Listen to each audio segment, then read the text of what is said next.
दोनों भारतीय सिपाहियों को हवेली के बाहर पहरे पर रखा गया और दोनों अंग्रेज सिपाहियों को अंदर और खुद डाउनी रिजाल्ट हवेली के आलीशान कमरे में डेरा डाला।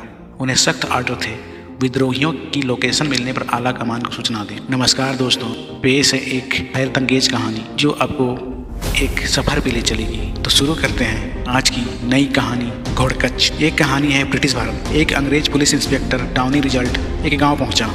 घोड़कच नामक उस गांव में उसकी पोस्टिंग हुई थी। साथ में 2 अंग्रेज सिपाही चार्ली और बर्नार्ड और 2 भारतीय सिपाही सुक्खू और फगवा भी थे। उस गांव में नए थाने की स्थापना की गई थी। ठाकुर रामजन सिंह के अनुरोध पर वे वहां के जागीरदार थे। उन्होंने अपनी पुरानी हवेली को पुलिस थाने के लिए दान दी थी, क्योंकि चोर, डाकू और लुटेरे वहां अक्सर लोगों को परेशान किया करते थे। खासकर 1857 के विद्रोह के बाद बहुत से विद्रोही सैनिक उस इलाके में छुपे हुए थे। अंग्रेजों को ऐसी गुप्त सूचना मिली थी। हवेली की साफ सफाई करने के बाद दोनों भारतीय सिपाहियों को हवेली के बाहर पहरे पर रखा गया और दोनों अंग्रेज सिपाहियों के अंदर और खुद डाउनी रिजल्ट हवेली के आलीशान कमरे में डेरा डाला। उन्हें सख्त आर्डर थे विद्रोहियों की लोकेशन मिलने पर आला कमान को सूचना दी। ठाकुर रामचंद्र सिंह उस इलाके के जागीरदार तो थे ही, अपने गाँव के साथ साथ और 3 गाँव के जागीरदार भी थे। वो एक ग्रामीणों से लगान वसूलते और अंग्रेजों के सुपुर्द करते थे, या यूं कहें वे अंग्रेजों के मुलाजिम थे।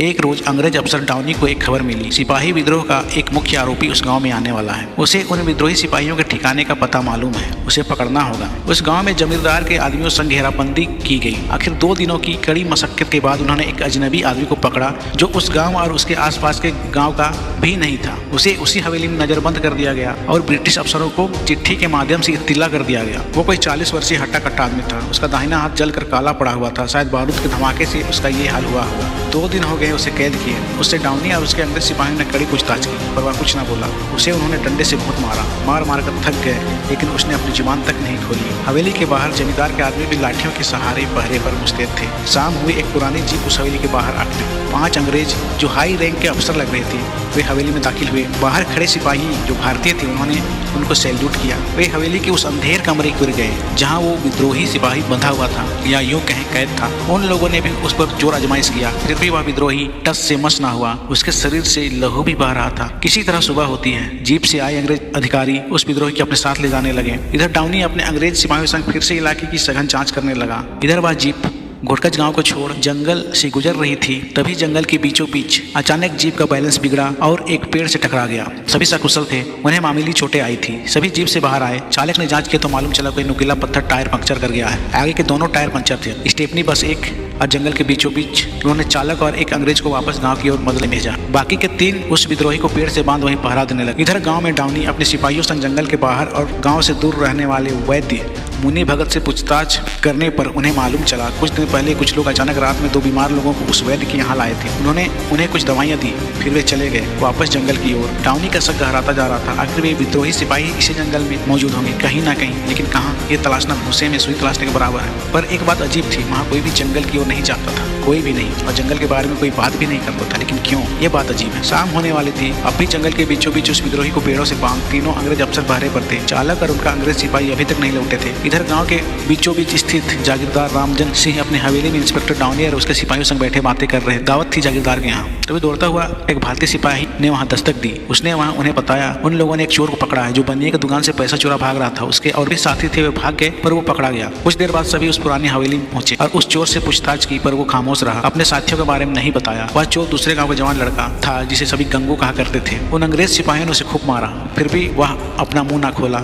लेकिन उसने कुछ बातें तो बताई। अगल बगल के गाँव में चोरी डकैती और लूटपाट में उसी के गिरोह का हाथ था, उसने ये कबूला। 2 दिनों बाद रात का समय, डाउनी और उसके अंग्रेज सिपाही साथ में जागीरदार वे उस चोर को शहर के जेल में भेजने की बातें कर रहे थे। इसके लिए चिट्ठी उन्होंने पहले ही डाल रखी और डाउनी उस जंगल में छानबीन करने का विचार भी कर रहा था। जागीरदार उन्हें मना करता है। उस जंगल से आज तक कोई भी वापस नहीं लौटा। उन्हें बताता है जंगल में जाने वालों को जंगल निगल लेता है, उसने ये भी बताया। कुछ देर बातें करने के बाद जागीरदार अपनी नई हवेली की ओर चला गया, अपने कुछ साथियों को वहीं छोड़कर। रात का वक्त हो गया था। डाउनी अपने जंगल और वैद्य के बताए लोगों के बारे में सोच रहा था। क्या हुआ साहब? तभी आवाज आई, जंगल जाना है आपको। फिर से आवाज आई। ये आवाज वहीं से आ रही थी जहाँ चोर नजरबंद था। डाउनी और उसके सिपाहियों के कान खड़े हुए। वे उस कमरे के ऊपर बढ़ गए जहाँ चोर नजरबंद था। थोड़ी देर बाद एक अंग्रेज सिपाही उस चोर के बालों को मुट्ठी भर खींचता हुआ पूछने लगा, बता क्या जानता है तू कुत्ता लोग उस जंगल के बारे में? लेकिन उसने बताया नहीं, केवल हंसता रहा, हा हा हा। लेकिन बहुत मशक्कत के बाद आखिर उसने कुछ शर्त रखी। बदले में वह उन्हें विद्रोह के ठिकाने तक ले जाए। उसका पहला शर्त था उसे मुक्त करना होगा और दूसरा उसे कुछ रुपया भी देना होगा। नहीं इनकार करना चाहता था, लेकिन आला कमान उसे सिर्फ विद्रोहियों के लिए ही उस निर्जन और दूरस्थ गाँव में भेज। वह जल्द से जल्द यहाँ से निकलना चाहता था, उसका दम घुटता था यहाँ। वह मान तो गया, पर उसके अंग्रेज सिपाही ने उसके कान में चुपके से पूछा, सर लेटर भेज दिया गया है इसे जेल शिफ्ट करने का, अगर हमने इसे छोड़ा तो जवाब देना होगा। उसकी बातों को सुन डाउनी उससे कहने, काम निकालने के बाद हम इसे नहीं छोड़ेंगे, चलो पहले इससे अपना काम तो निकाल। एक सिपाही को वहीं छोड़ दोनों सोने चले गए। हवेली के बाहर भी एक ही सिपाही था, दूसरा सो गया था और जागीरदार के आदमी वे भी सो रहे थे। इधर अंदर उस रूम में चोर बैठा एक रहस्यमयी मुस्कान के साथ मुस्कुरा रहा था। उसी दिन दोपहर में जंगल किनारे फंसे हुए अंग्रेज सिपाही परेशान हो गए। इनका साथी और चालक अब तक नहीं लौटे थे। 2 रातों से वे वहीं थे, भूख और बेबसी से बेहाल। पैदल भी अगर वे लौटते तो अधिक से अधिक 1 दिन का समय लगता। यहाँ 2 दिन हो गए। वहाँ खाने पीने की कमी के साथ जंगली जानवर का भी खतरा। तभी एक व्यक्ति घोड़े पर सवार, राजाओं की तरह कपड़े पहने, कंधे पर बंदूक टांगे वहां से पार हो रहा था। उसने उन अंग्रेजों को देखा और उन पर तरस खाया और वहीं रुक गया और पूछा, क्या हुआ साहब, यहाँ क्यों बैठे हैं? तभी एक अंग्रेज उठा और उसे अपना सारा किस्सा सुना दिया। उसने उन लोगों को अपने यहाँ आने का निमंत्रण दिया, क्योंकि उसकी हवेली वहाँ से पास थी। तीनों अंग्रेज सिपाही उस विद्रोही को पकड़े उसके पीछे चल दिए। कुछ ही देर में जंगलों से गुजरते हुए सभी उस हवेली में पहुंचे। वहां उस घुड़सवार के नौकर चाकर उसके घोड़े की टापों को सुन तुरंत बाहर आ। उनके पीछे पीछे एक सुंदर महिला रानियों की तरह परिधान पहने बाहर आई। उस व्यक्ति ने अपने नौकरों को सारी बात समझाई और उस महिला के संग हवेली के अंदर चला गया। उसके नौकर उन अंग्रेजों को आगंतुकों के कमरे की ओर ले गए। साथ में विद्रोही भी था। उन अंग्रेजों ने नहाया धोया और आज जमकर खाना खाया। 2 दिनों बाद उन्हें अच्छा खाना मिला था। उस विद्रोही को भी खाना खिलाया गया और वे सोने चले गए। उनका कमरा भी आलीशान था। सुबह हुई। उधर गाँव में डाउनी अपने 4 सिपाहियों संग निकल चुका था जंगल की ओर। वह चोर अब भी बंधा था रस्सियों से और डाउनी के हाथों में था। रास्ते में उन्हें वैद्य मिला, वही जिसका जंगल किनारे मकान था। उसने मना किया, कहा मत जाओ, वहाँ खतरा है। पर डाउनी कहाँ मानने वाला था, उस पर तो धुन सवार थी। वह चोर पगडंडी वाले राह से गुजरते हुए उन्हें जंगल में ले गया, जैसे वह उस राह से अनजाना ना हो। जंगल में विशाल विशाल सखुआ के पेड़ों वर्षों से तैनात थे। झाड़ियाँ भी हर जगह फैली थी। कुछ मिट्टी के, कुछ पत्थर के उजड़े मकान जो वक्त की ताकत से जख्मी थे। जंगल जंगल भटकते दोपहर हो चली पर अब भी खाली हाथ थे। तभी एक बड़ा पेड़ जिसकी छांव में वे बैठ गए, थक कर चूर थे, सुस्ताने। अचानक डाउनी को गुस्सा आ गया। उसने अपनी रिवॉल्वर निकाली और चोर की ओर ताना और कहने लगा, अगर वे विद्रोही या उनका ठिकाना नहीं मिला तो तेरी कब्र यहीं खोद दूंगा साले। वह चोर हंसता है एक अजीब हंसी से और कहता है, मिलेंगे साहब, क्यों नहीं मिले, कहीं तो होंगे और कहीं तो होगा उनका ठिकाना। अब घबराओ मत, आराम करो। उधर गाँव में खबर फैल गई, अंग्रेज जंगल गए। वैद्य ने जागीरदार को भी खबर कर दी। काफी सोच विचार के बाद जागीरदार भी उनकी तलाश में निकले। साथ में दर्जनों ग्रामीण भी हाथ में पारंपरिक हथियार पकड़े। वे डरे हुए थे। शासन अंग्रेजी हुकूमत की थी। अंग्रेज बहुत जालिम थे। अगर उनके लोगों को कुछ हुआ तो वे सबकी खाल उधेड़ देंगे।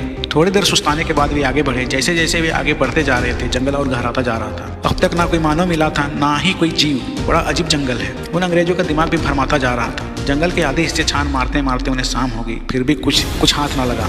कुछ देर बाद अंधकार भी हो गई। अब ना वापस लौटा जा सकता था, ना आगे बढ़ा जा सकता था। एक सुरक्षित जगह देख उन्होंने टेंट गाड़ी और आग जलाई। साथ लाए खाने को उन्होंने मिलकर खाया।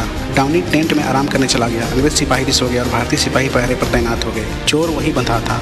अचानक आधी रात को कोई चमकदार वस्तु आसमान में उड़ती दिखाई दी, आवाज करती हुई, जोरदार आवाज। डाउनी की आंखें खुली। वो हड़बड़ाता हुआ टेंट से बाहर। वहाँ देखा कोई नहीं था। वहाँ बाहर उसके सिपाही भी नजर नहीं आ रहे थे, ना ही वह चोर। एक अजीब सन्नाटा भी पसरा था। उसके पसीने छूटने लगे। पर अब भी दूर आसमान में एक रोशनी दिख रही थी। उसने मन ही मन सोचा, कहीं उसके साथी उस रोशनी की ओर तो नहीं चले गए। उसका धड़कन भी बढ़ रहा था एक अनदेखे खौफ की आहट से। उसने अपने एक हाथ में टेंट में टंगी लालटेन को उठाई, दूसरे हाथ में रिवॉल्वर को लहराते हुए उस रोशनी की दिशा में बढ़ चला।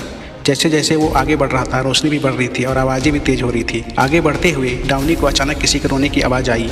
उसने उस दिशा की ओर देखा। कोई आदमी है। वह अपना माथा पकड़े पेड़ के नीचे बैठा रोए जा रहा था। डाउनी उसके पास गया और पूछा, तुम कौन हो? यहाँ क्यों बैठे रो रहे हो? उस शख्स ने अपना हाथ हटाया और अपने माथे को ऊपर उठाया। लालटेन की रोशनी में उसका चेहरा देखते ही डाउनी चौंका और सोचा, ये तो वही जीप का चालक है जो इस विद्रोही को वापस ले जा रहा था। उसने उससे पूछा, तुम तो वापस जा रहे थे, यहाँ कैसे पहुँच गए? बाकी के अफसर कहाँ हैं? उसने जवाब दिया, मुझे नहीं पता, हमारी जीप रास्ते में ख़राब हो गई थी। मैं और एक अफसर मदद लाने वापस गांव लौट रहे थे, पर वो अफसर भी रास्ते में कहीं गायब हो गए। मैं उन्हें 2 दिनों से तलाश रहा हूँ। शायद मैं भी खो गया हूँ। और आप यहाँ कैसे? वो भी अकेले? उसने डाउनी से भी प्रश्न किया। तो डाउनी भी अपनी बीती उसे बताने लगा। फिर कुछ देर बाद दोनों साथ मिलकर उस रोशनी की ओर बढ़ चले और काफ़ी चलने के बाद उन्हें एक हवेली दिखी, वीरान और जुड़ी हुई, जंगल के बीचों बीच खड़ी। दोनों उस हवेली में प्रवेश करते हैं, उसके कमरों की तलाशी लेते हैं। वहाँ एक कमरे में उन्हें 3 अंग्रेज अफसर जो उस चालक के साथ थे भूमि में निढाल मिलते हैं। उन्हें पानी के छींटे मार होश में लाया जाता है। वे अंग्रेज भी होश में आकर बौखला जाते हैं और अपने आप बीती उन्हें सुनाते हैं वे कैसे यहाँ पहुँचे और ये हवेली आलीशान थी जब वो यहाँ आए थे। ये खंडहर अचानक कैसे हो गई? वो भी आश्चर्यचकित थे। तभी उन्हें गाड़ों की घड़घड़ाहट की आवाज़ सुनाई दी, साथ ही बहुत सारे लोगों की आवाज़ें भी। सभी उसी ओर जाने का फैसला करते हैं, लेकिन हवेली से निकलने से पहले पुरानी हो चुकी बड़ी तस्वीर पर डाउनी की निगाहें ठिठक जाती। वो किसी भयानक दानव की तस्वीर थी और उसके हाथ में एक चक्र की तस्वीर भी थी जिसमें इस इलाके का नक्शा था। और उस चक्र को उसने अपनी हवेली में भी देखा था। उसे लगने लगा कुछ तो गड़बड़ है। वो गहरे सोच में पड़ गया और उनके पीछे पीछे बढ़ने लगा। जिस तरह उसके अंग्रेज साथियों ने जो उस हवेली में ढाल थे उन्होंने बताया था, जब वे यहाँ आए थे उस दानव की तस्वीर नहीं थी, वहाँ उसी सुंदर घुड़सवार की तस्वीर थी। उसे अब कुछ समझ आने लगा।